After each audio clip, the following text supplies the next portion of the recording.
Good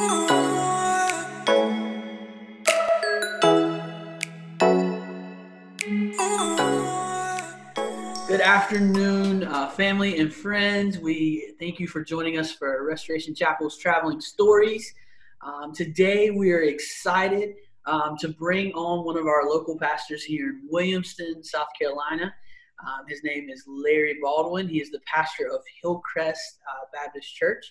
He's been there for 14 years, and we're super excited to bring him on and be a part of our stories that we've been giving out. And with that being said, Pastor Larry, thank you again for joining us.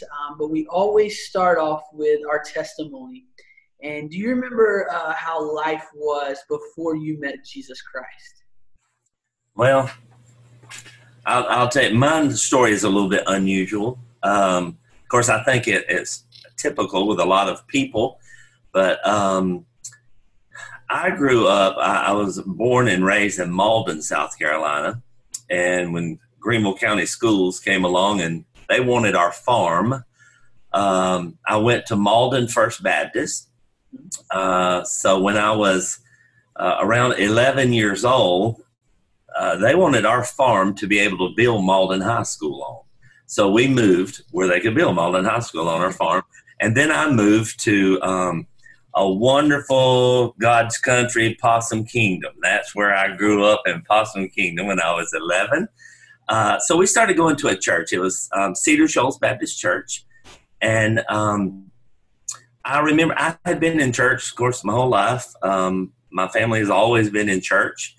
But I think what happened to me, I hate what happened to me, really. But, you know, it's all in God's plans. God has been amazing in my life. He has led me to some amazing places. But as far as my salvation, I remember when my family went to Cedar Shoals, and we had visited a little bit, and then we were going to join the church. I remember sitting on the front row. And, of course, the preacher went down and was talking to each one of our family members, and he talked to me. And he said, you want to get saved? And I said, sure. You know, and then baptism came. I didn't even honestly, I did not even understand what it was all about. Yeah. But still, I was in church. I grew in knowledge of something. You know, I mean, I was working on this. I mean, I had all the head knowledge, but it wasn't here. That's right.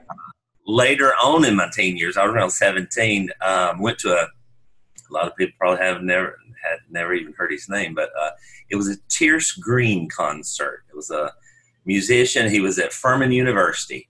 And I knew at the end of that concert, when the invitation was given, I knew something was happening. Yes. You know, I really believe on that day, Christ came into my heart. It was real. And ever since then, you know, I know I got God living inside of me. And man, I want others to feel what I feel. That's right. I want others to be led like I am being led. You know, oh my goodness, I have a hard time talking about it because I'm just so excited about Jesus. Yes, definitely. Tell them about it. And I think that's awesome, because I think a lot of us grew up as children and was told, hey, do you want to be saved? And, you know, we said the prayer, but we really didn't have that relationship. Like you said, we had that knowledge of yeah, because it's not in a sentence. It's not just in a, you know, a lot of times when I'm especially speaking to children and even sometimes adults, sometimes if they want to pray a prayer and ask Jesus into their heart, they don't know what to say. You know, a lot of times I'll say, oh, well, you know, I can guide you, but there's no magical words. That's right. You know, it's here. And I'll say, you know, if you want me to voice a prayer and you repeat after me, that's one thing, but you have to mean it. That's right. It's not this specific thing. You know, it's all about here. God wants to hear our heart, you know. And not long ago, a little boy come up to me and he wanted to be saved. Yeah. And I had the same conversation. And I said, do you want to pray? And he said, I want to pray myself. And man, he had the most awesome prayer. And that pumps me up when I see a kid And he just prayed the most awesome prayer. And, and I believe with all my heart he is saved. And, but, isn't that what we're supposed to be doing? We're supposed to be out in the community. And most pastors in the area know, there's nothing special about me at all, but most pastors in the area know I don't care if you're Church of God, if you're Pentecostal, if you're Baptist, if you're Methodist or whatever. If we're wanting to carry on the name of Christ, if we're wanting to build his kingdom, we're all on the same team, man. That's right. We're all on the same team. That's right. And, I think about, the day my life changed. I remember the excitement after I'd given my life to God. Not only just the excitement, but a peace. And I asked my pastor very quickly, what can we do? Do you remember how you got into the serving the local church after you gave your life to God? Yeah. When I was 20 years old, I had always been a part of the youth group and everything. And this was at Cedar Shoals over on 247 in between Ware Place and Belton. I was asked would I work with the youth. Like I say, I was 20 years old, started working with the youth, and actually I was in youth ministry for 26 years. Okay. My first degree was in architectural engineering. I worked actually at a steel company, Jurgen Metals in Piedmont. I worked there for over 15 years while I was doing youth ministry on the side, just volunteer. But when I was, and then I was 24 when I got married. I kept on doing youth ministry, kept on working. But when I was 34 years old is when I really believed that God called me into full-time ministry. Yes. And but I knew I needed some education. We sold our home. I moved for the first year. I drove up 300 miles on Monday to seminary and lived in the men's dorm 300 miles back on Friday. I did that for a year while my wife and kids stayed down here. Uh-huh. And I would just see them on weekends. But after a year of that, man, I wanted them to come experience everything I was experiencing. So they moved up there with me. And so I got my bachelor's degree in biblical studies at Southeastern Theological College. And I knew God had called me. I don't know that I specifically knew exactly all the details of my calling. I'll just put it that way. I know that might sound strange. I knew I was going to proclaim the gospel. I knew I was going to preach. Yes. I continued in student ministry. And my goodness, my story goes all over the place. I don't know. Do you want me to keep on or do you want me to keep going? Awesome. Yeah, definitely. Well, we lived in the dorms or in the townhouses at Southeastern Seminary in Wake Forest.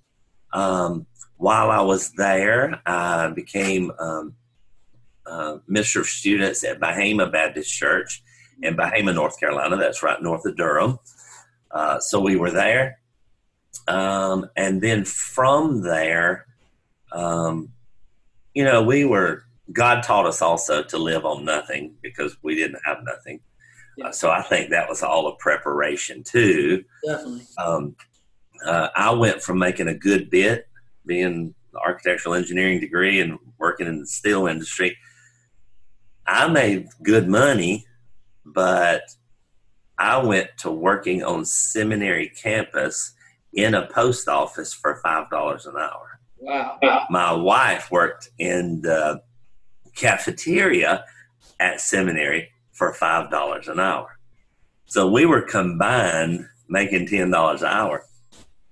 But whenever I surrendered full-time ministry and me and my wife got before the church, told them everything was going on, there was a lady that came forward and said, I tell you what I'd like to do. I would like to start a Larry Baldwin school fund. And I thought, wow, that's awesome. So I went off seminary. Every time that school tuition was due, I needed books. Most of the time, I don't know how. Well, it was God, but we made our rent and we paid our power bill and stuff like that. But different things. That every time I needed money, I would call and I would say, "Hey, my tuition's due, or I need to buy some books." I called the treasurer of the church and I said, how much is there? Can y'all help me out a little bit? He said, how much you need? I told him. He sent a check. All through seminary, I never had to pay one dime of tuition or books or anything. God worked through people at the local church to make all of that happen. He paved the way. Yes. So it was awesome. And then, of course, we were having to pay, the rent. And I never will forget it was $365 a month. That $365 a month probably might as well have been $1,500 a month. But there was a man at our church that said, "Hey, would you like to come live in these apartments that I'm building?" And I said, "Well, what is it?" He said, "Come look at them." We went and looked at them, brand new, 2-bedroom, 2-bath. I mean, phenomenal. They were fancy. They were nice. I said, "How much are these a month?" And he said, $685. I said, "Okay, yeah, that's great." He said, "How would you like to live here?" I said, "Well, yeah, I would like to live here." It was closer to the church I was serving in. And he said, "If you'll just manage the apartments for us, I'll let you stay here free." So I said, "What does managing actually entail?" He said, somebody just be on call to take rent. Somebody moves out, I might have to paint a little bit, and I'd cut grass some or whatever, but we managed them and we say, so I know that God paved the way. That's right. God provided the entire time. I continued at Bahama, and then I felt God wanting us to move. I didn't know where or how. I had never experienced anything like this before, and I looked at different options through one of the offices at seminary, and I could read in a notebook of different ministry positions open across the United States. So I started talking with a church, First Baptist in Johnsonville, South Carolina. It was minister of youth and music. Okay. Because I've been in music my whole life. Yes. So I interviewed with them. It went well. They would provide us a home to live in. The salary, I remember the salary was $36,000 a year. Well, that was a whole lot more than I was making at the time, And I thought, okay, well, we'll look into this. But in the meantime, there was a church. I told them, I said, there's a church in Southern Illinois. That might as well have been in Africa. Yes. It was in Southern Illinois, and they wanted to know could they fly me out and interview. So I said, sure. So I was honest with the Johnsonville church. I told them I'd come to Illinois. I remember getting on the plane and flying out there, and on the way, I thought, what is my grandkids, what is my kids' grandma gonna think? I might as well be in Africa because she can't drive all the way out there. Satan started messing with my mind, and thinking about all the other stuff and not what God wanted me to do. That's right. So, I get out there, and the preacher picks me up. His name was Brother Jimmy. He picked me up at the airport, and he's one of those people that you'd be going down the interstate, and he would mash the gas and let off, and mash the gas, according to how fast he was talking, how fast we would go. Well, a lot of people know that I'm easy to get car sick if I'm not driving. So I got sicker and sicker and sicker, and I thought, oh Lord, please don't let me get sick. But we get there, and he takes me to church, and it was a small country church in a grove of trees, and beautiful place. built in the late 1800s, so a gorgeous place, but, I'm thinking, okay, can't come here? And it was just me. Kim and the girls didn't go with me, but we went around the community, and then we were going down through there, and the car started cutting off. Oh, my goodness. The preacher's car. And come to find out, he gave out of gas. And I thought, I just don't know about this. I just don't know about this. But anyway, we got gas. He took, and the people met with me. They had a little get together, and they met with me. And of course, anybody listening to me can tell I'm from the country, and I talk like a country hick. I don't talk like somebody from Illinois. I'll tell you that. But they sat around, they looked at me, and I'd be talking, and I'd stop, and they said, say something else, because they wanted to hear what I talk like. But anyway, so I thought it was a nice place, very nice people. But I got back on the plane, I thought, there's no way. There is no way. So I get back, I tell them no. I tell the church in Johnsonville, yes. So it was set. We're going to have a big barbecue. I'm going to lead the youth Sunday school. I'm going to lead the music and everything at Johnsonville on a Sunday morning. So in a couple of weeks from that time, we were going to go on a Saturday and have that barbecue and everything, meet everybody. But that 2 weeks leading up to that barbecue, I cannot tell you how miserable I was. Miserable. Horrible. And Kim and I was sitting in the office, to make a long story short. Kim and I was sitting in the office of those apartments, and she said, isn't it something? We have told God that we will go anywhere. Why are we so miserable? Yes. And I said, Kim, you're right. We'll go anywhere, but we won't go to Illinois, will we? And she got upset, and she walked out, because I think God had been dealing with her too. Yes. She knew what her mom would think and everything, not being able to see the grandkids. So she come back in a little bit later, and she said, you're exactly right. And I said, well, we've already made a mess of things. We just said to God. Yes. Because we told that church no without really praying about it a lot. And we told that church yes, because we just thought that would be the easiest thing to do. But it's so awesome how God had his hand on all of this, because I called that preacher in Johnsonville, and I told him how miserable I was, how uneasy I was. I could not get a peace about nothing with coming to Johnsonville. And it was so great, because that preacher said, Larry, let me tell you something.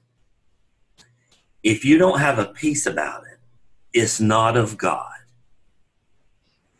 He said, believe me, let me tell you my story. He had the same exact story. Really? Oh, I thought, wow, isn't that?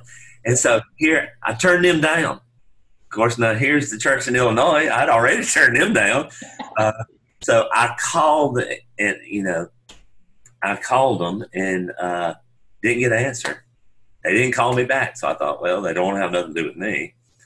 So the next day, the chairman of the search committee was a cross-country track coach, and they were off on a meet. That's why I didn't call them back. So this was on a Saturday, late Saturday afternoon. He called me, and I told him the whole story that I'm telling you. And he said, so what are you saying, Brother Larry? I said, well, he said, would you come? And I said, I know for a fact, I know with all my heart that we're supposed to be in Illinois. I don't know how in the world we're going to come all the way out there, but I know that's where we're supposed to be, because God had confirmed it in me and my wife's heart. And he said, well, listen, I said, first of all, I said, have y'all interviewed anybody else? And he said, no. Come to find out, I didn't know this at the time. Come to find out, there was an elderly lady stood up in the church, and she said, "Don't interview anyone else, because God has told me that Larry Baldwin would come and be our associate pastor, minister of students. Don't interview." I didn't know that. Yeah. But God, she said God told her that. So when I called and told him, he shares it with the church the next morning. They didn't even have regular service. It was a praise service. And, it just broke out, everybody, giving testimonies, and they were singing and just praising God for answering the prayer that they had prayed. Yes. And I went out there, I tell you what, there's a few students and few children, but when we left, God had blessed and blessed and blessed and blessed, man. We had an awesome ministry. I still talk to people out there. I got a good friend, Candy, her and her husband, Charlie. We keep up with them, and we want to go back. Lightning struck their church last year and burned it down, and they've rebuilt, but they hadn't dedicated yet. So whenever they dedicate, I want to go and be a part of. Yes. Part of that, though. But so God led us there. Yes. Had a wonderful ministry. My wife's parents and grandparents were having a lot of health problems and stuff, and it was hard on my wife. Yes. So things were sort of I don't know how to explain it, but it was tough on her. Mm-hmm. I remember going out in a wheat field beside the parsonage. They gave us a house to live in. Oh, that was another thing. Let me tell you that real quick. The church in Johnsonville, yes. $30,000 in a house to live in. Yes. Now, the cost of living is a whole lot more. Oh, definitely. Illinois than here. Their salary was $18,000 a year. And they give us a house to live in. But out there, if our car would mess up, tear up, whatever, someone would come pick it up. They go have it fixed. They bring it back. We never wanted for anything. Yes. I took care of it. But see, we were living on a shoestring in seminary. That was all God's preparation. That's right. What was going to happen in Illinois. That's right. So anyway, but I remember going out in that wheat field, crying out to God. God, my wife's miserable, and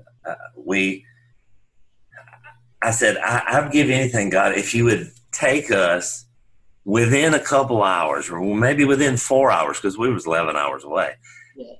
Driving distance. Could you take us back near home where she could check on her family? We could check on her family. And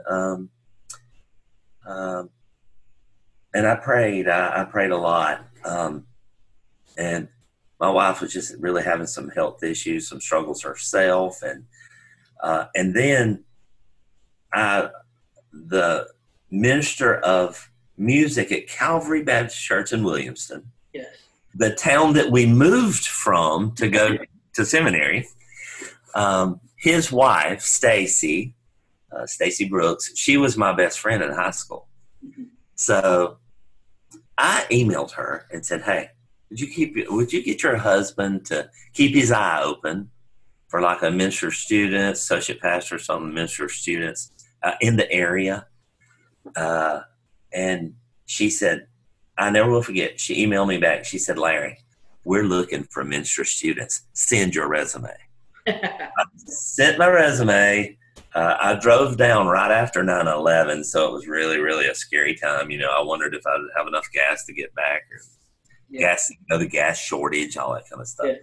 So I drove down, interviewed, thought it went well, didn't know.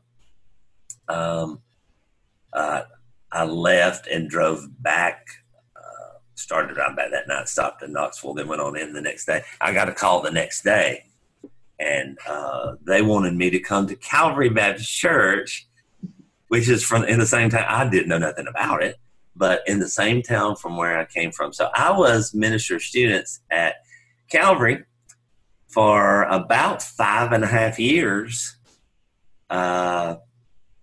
before someone from Hillcrest approached me And listen to me, I'm doing all the talking. Do you want me to stop and let you ask? Keep going, keep going. I have questions, but that'll come. So keep going. Okay. But anyway, I was just doing my ministry. I loved my ministry at Calvary.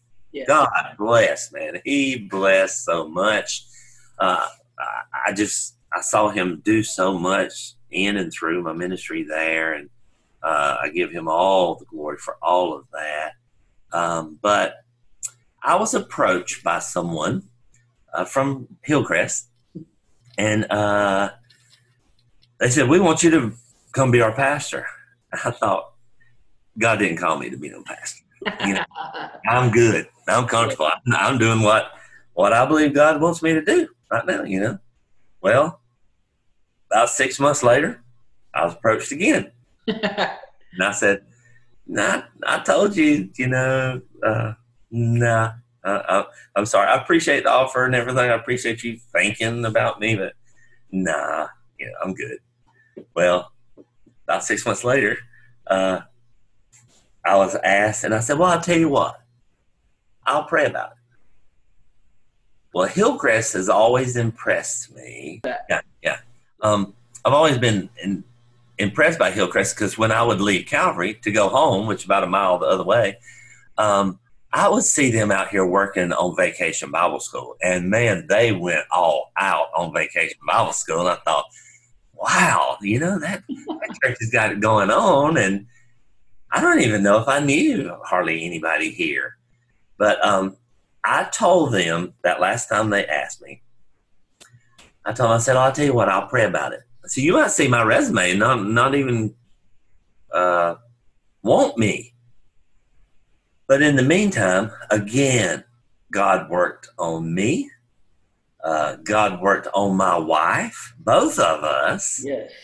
And we knew beyond a shadow of doubt that God wanted us to pursue this and to, pray about it more. And so we talked with them. And they said, "Can we hear you preach?" And I was a nervous wreck. But I ended up at my home church, Cedar Shoals, over on 247. And I preached one night. They wanted to meet with me the next night. And the meeting went well. I could tell God was all in it. We got everything worked out. So 2 weeks from then, I was going to preach a trial sermon. But now, preparing messages for youth and doing activities for youth, that's different than pastoring. Yes. You know that. Yes. So here I was trying to come up with a message for a church that I was in view of a call kind of thing. Yes. So I said, "God, what do I say? What do you want me to preach on? What's the text, God? Help me out." All I could hear God would say was, "Just tell them I love them. Just tell them I love them." So, of course, John 3:16 comes up. I'm thinking, this is too simple. And I felt God saying, "Hey, let's make it simple. Just tell them I love them." And on that Sunday morning, I preached the most simplest sermon you ever heard in your life on John 3:16. And I was voted in 100%. And that was just another confirmation from God for me. Yeah. But the thing about it is, over these 14 years, God has confirmed it over and over and over. I am so blessed to be here working among these people that I love so dearly. And I see their heart for ministry. And I tell them all the time, I cannot wait to see what God's going to do next. Yes. I cannot wait. When I came here, I got a heart for missions. Yes. We try to be in the community. And there was one year I said, "Hey," I went to India one year. Yes. With pastors on the mission trip. And I came back and I said, "Who will go with me?" And I had people in their 70s, one in their 70s, one in the 60s, on down. There was 5 of us went. And so not only I tell them here, I don't want to. We do missions at Hillcrest, I want us to do it biblically. Yes.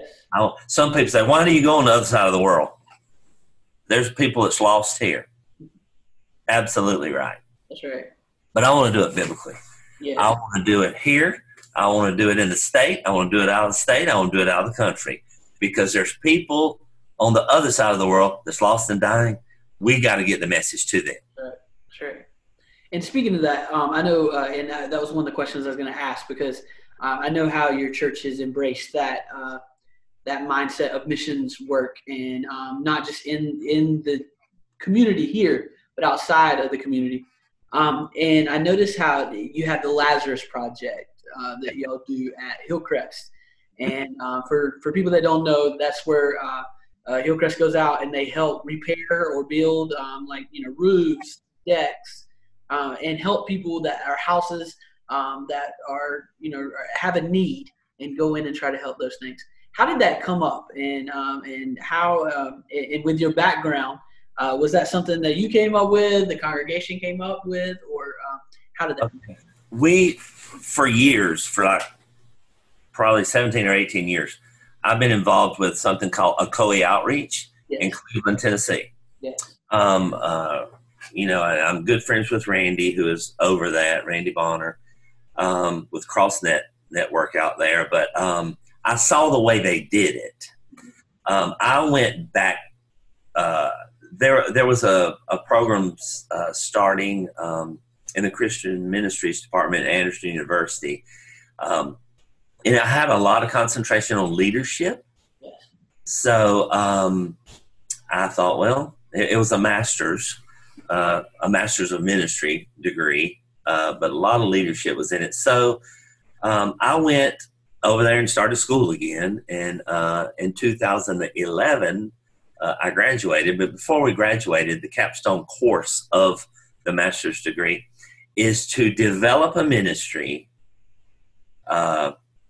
run that ministry for a little bit, document things, take photos, all this stuff, and report back. Show us the ministry that you came up with, So I decided to call it Lazarus Projects, and it's projects plural because there was already a Lazarus Project somewhere in the United States.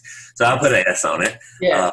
But then I put a little tagline under it. I put Lazarus Projects, resurrecting homes for the glory of God.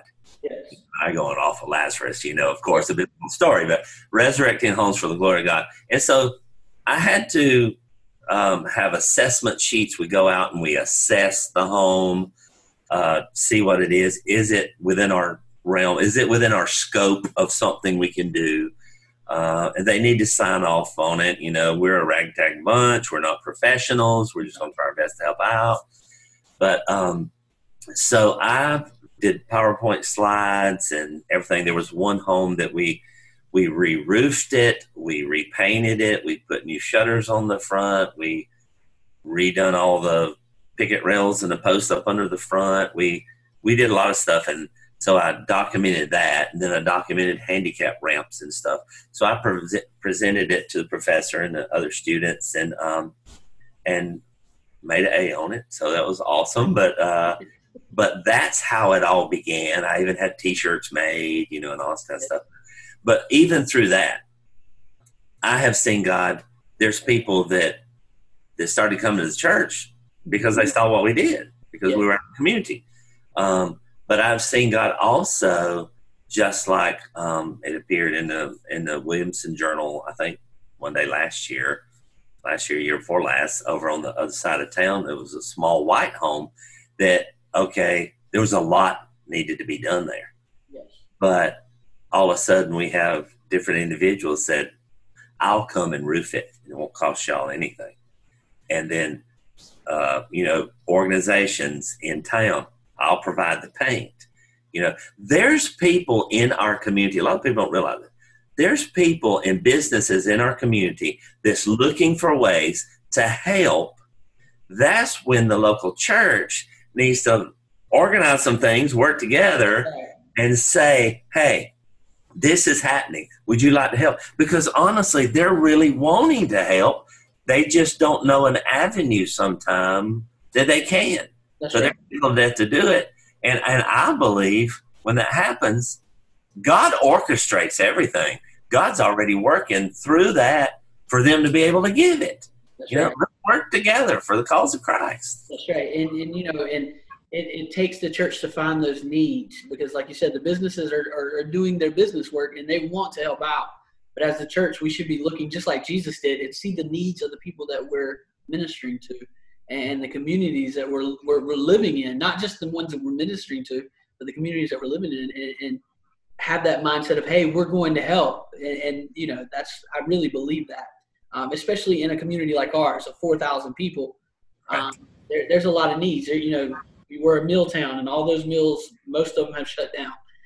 And there's a lot of people in our community that are needing help, not just through your words. They want to see that you care. And the way that you can care is start helping them with their needs in those spots. Right. Let me tell you this. Last night, and this will just be a plug for anybody out there. I don't have one with me, but last night I know it's a different time with this COVID, and we were careful. We wore masks when we went out. But last night we did a community canvas night, and we had these pieces of paper telling them who we are, what we're doing.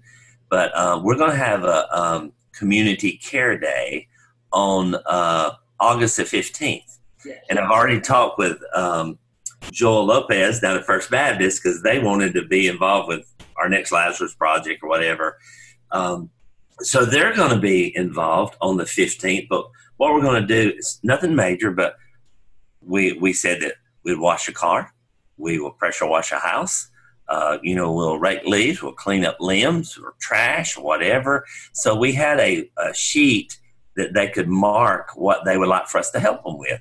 So we gathered up a lot of sheets. I don't know if we can do them all in one day, but, if there's any other churches that might be listening to this, this is not about Hillcrest. It's about being the hands and feet of That's try right. to be out. So anybody that wants to be involved with that on August 15th, man, let me know. I would love for you to be. Definitely. We'll talk after this, because I believe, we need to get involved also. And again, like you said, I talked to a local pastor, Trey Hanning. He was on Traveling Stories, and how our town, we need to start uniting together, no matter in what denomination, no matter, what church we are, and start uniting together and set a revival through us reaching needs by uniting together. Absolutely. And I know you said you were 26 years in the youth ministry. Yep. And I know that this year you brought on a youth pastor on staff there at Hillcrest. But can you tell me what the difference was when you first started youth ministry with the young people to today? Is there any difference in reaching those, or is there any difference of ministering to young people from when you started till we are today? I believe, of course, I'm old. I turned 60 this year. I'm old.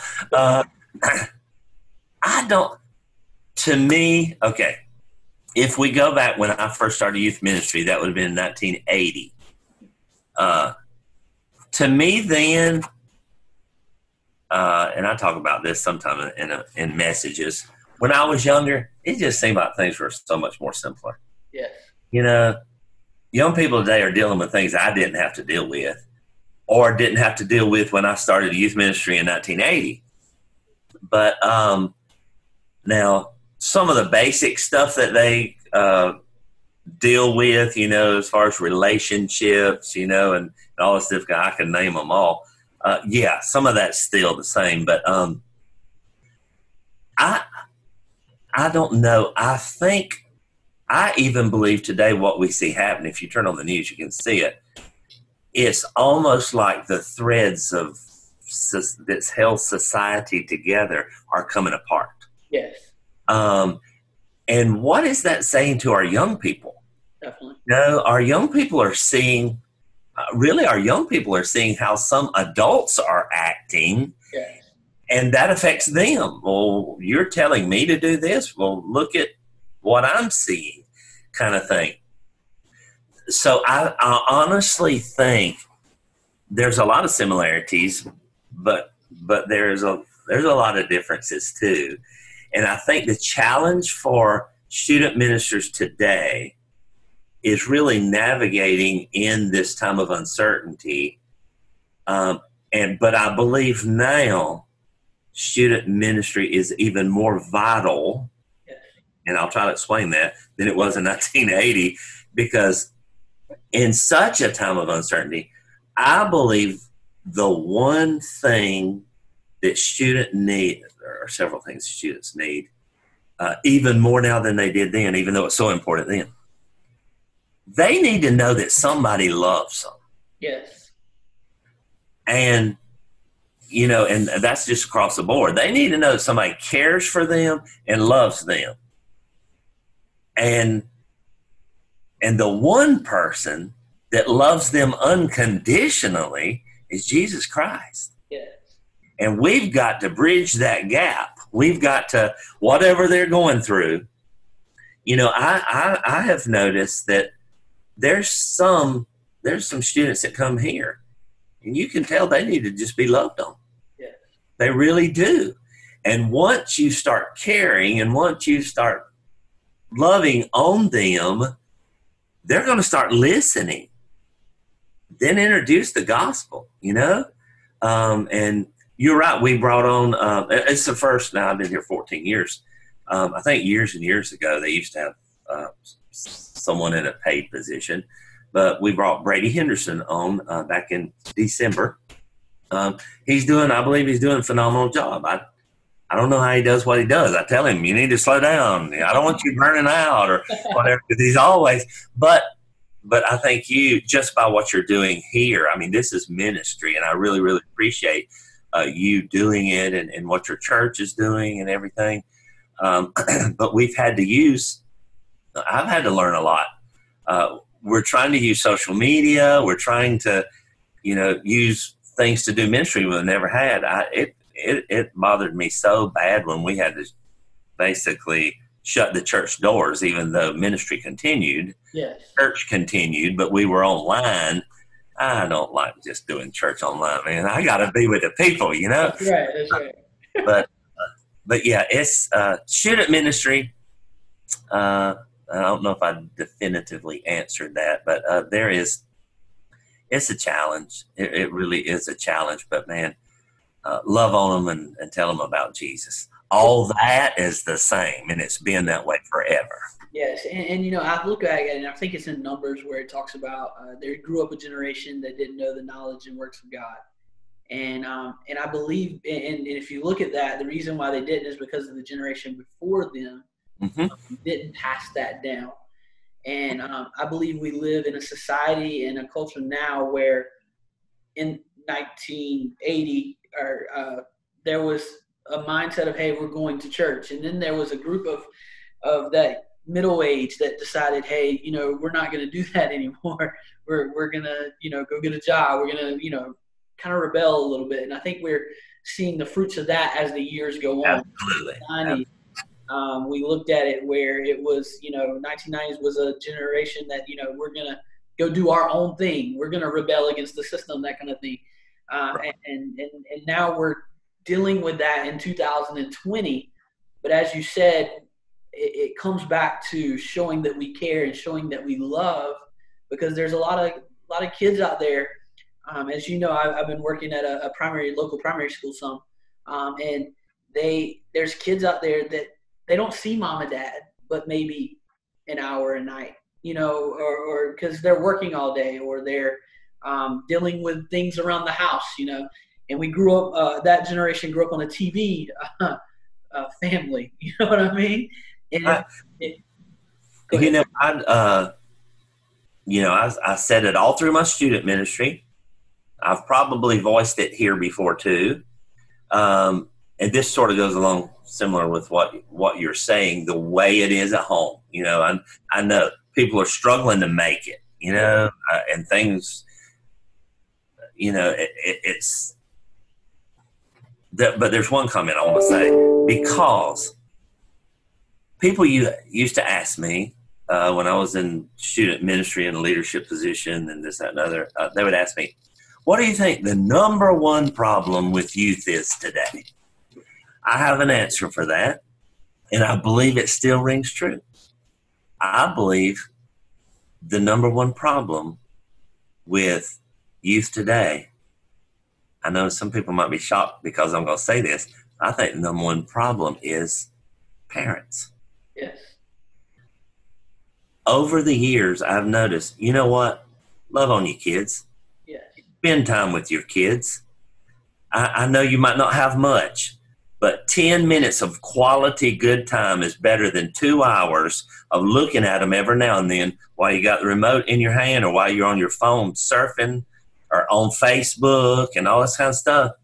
You know, there's parents that'll send their kids to church for the church and the student ministry to raise them. That's not what student ministry is about. No. Parents need to be parents. And I know I'm on a high horse here, okay? But parents need to be parents.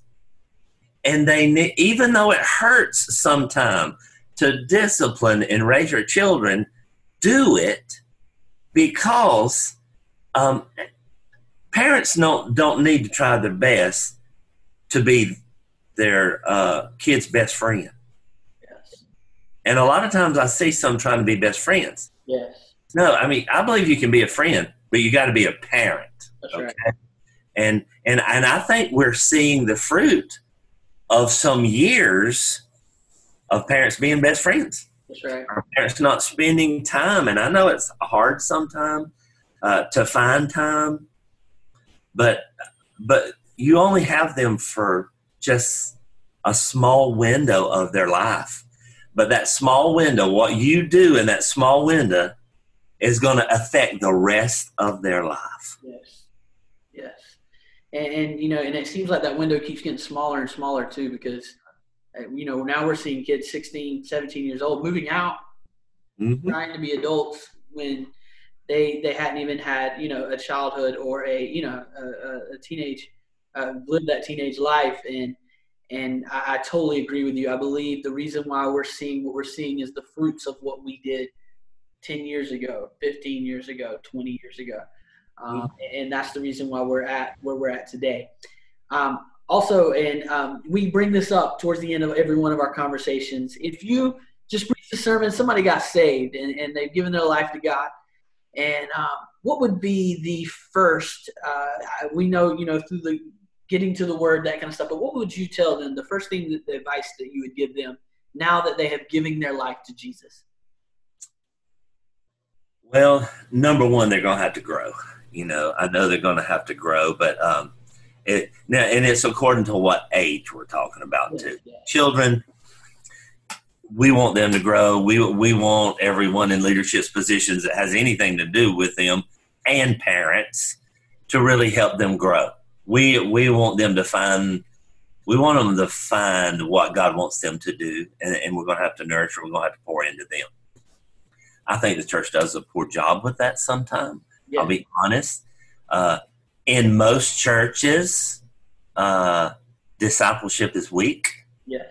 Across the board, you know. And I'm not saying that we at Hillcrest, we need to do a whole lot better job of discipleship. That's right. If they're older, to me, I would like to set them down and just talk to them, see where they're at and what they're going to have to grow too. Some have grown up in church their whole life. They know all the stories. They know all Jesus has done, but Jesus has become real to them now. Yeah. So very quickly, I'd want to say, okay, let's find out, how can God use you? Where can you serve? I think the quicker we can get people serving and being a part of growing the body, man, I think that's vital. That's so important. Yeah. There's a place for everyone to serve. Sure. You just have to navigate that and try to figure out where, you know. That's right. Yeah, and I totally agree with you. I totally agree with you because it's time that we start, not just because of age either, because like I know teenagers, a lot of times we say, well, they're not old enough to serve, or they're not old enough to sing on a praise team, or they're not old enough to sing in the choir, or they're not old enough to be greeters or stuff like that. But if you want to see people grow, mentor them up with somebody in that position. Absolutely. and have them grow with them, and if they want to, if they're singers, put them on the choir, but put them with somebody that is biblically sound, that is growing, and put them with those people.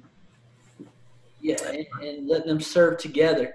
And I think we're in a time that, and most, I know in the millennial, because I'm at the older age of the millennials, I'm still hanging into that millennial spot. I think I'm a boomer, man.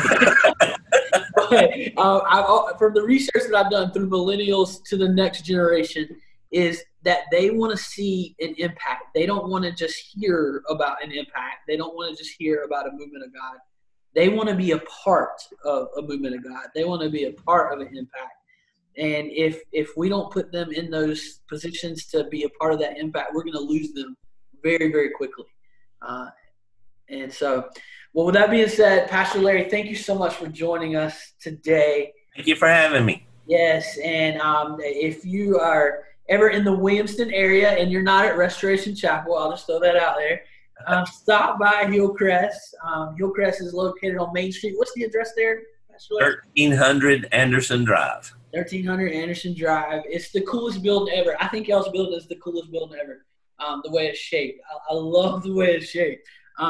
Also, and maybe we can do this again, but we didn't get into talking about Vacation Bible School. If you ever see Hillcrest is doing a Vacation Bible School, you need to send your kids to Hillcrest. They do an awesome job with their Vacation Bible School. And you know it because they'll start putting stuff on the outside. I mean, they decorate it out. And I know this year's kind of a little crazy, and we hadn't been able to have Vacation Bible Schools with everything that's going on. But please stop by and see Hillcrest. See Pastor Larry. I know he's probably usually at the front door waving at you as you come in. Oh, yeah. And tell him that you heard him on Traveling Stories. And just trust me, the people there will love on you. I see them out in public all the time, and they're always, hey, Pastor, how you doing, Pastor? And anything we can do for you, Pastor. And I thank you. And the fruit is showing, Pastor Larry. I'll just let you know from Hillcrest. The fruit is showing. But thank you so much for joining us. Any last words you want to tell our audience? Well, man, no matter who you are, no matter what you're doing right now or what you've done in the past, God loves you exactly where you are. He loves you, and he wants to be a part of your life. Amen. Amen. And I truly believe that, and I love that statement because no matter, like you said, no matter what you've done, whatever matter, even what you think you're going to do, God still loves you. Amen. And none of us are perfect. We've all made mistakes and fall short of the glory of God, and he still loves us no matter what we've done. Thank you so much. Thank you again, Pastor Larry. Thank you to all that have joined us today. We're excited that you have joined us. If you would like to hear these, they're on Spotify, Google Podcasts, they're on Apple Podcasts, they're on Anchor. Anywhere you can find podcasts, you will find Traveling Stories. Just type in Restoration Chapel Traveling Stories. If you want to watch this, you can watch it on Facebook Live or on YouTube. We leave them up so you can go back and watch it also if you want to go back and watch them. And please be checking us out and like the page so you can see these. They come out every Wednesday night at 6 o'clock. We want to say God bless you from Hillcrest Church, from Restoration Chapel. We love you. We're praying for each and every one of you. And we're excited that we've heard the story. Now we're going to go out and make our own stories. God bless you, and we love each and every one of you.